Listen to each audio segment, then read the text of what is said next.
అలా ప్రతిజ్ఞ చేసిన భీష్మ సత్యవతిని తన రథం మీద హస్తినాపురానికి తీసుకుని వెళ్ళాడు.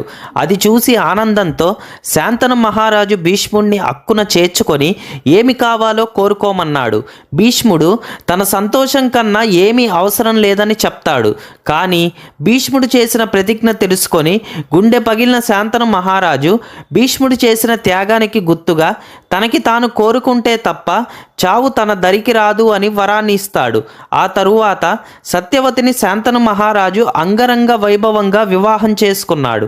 అలా వివాహం చేసుకున్న కొన్నాళ్లకి ఆ దంపతులు చిత్రాంగద విచిత్రవీర్య అనే 2 పుత్రులకు జన్మనిస్తారు.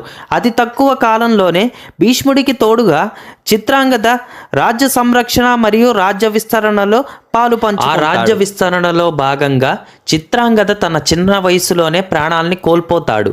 గుండె పగిలిన సత్యవతి తన 2వ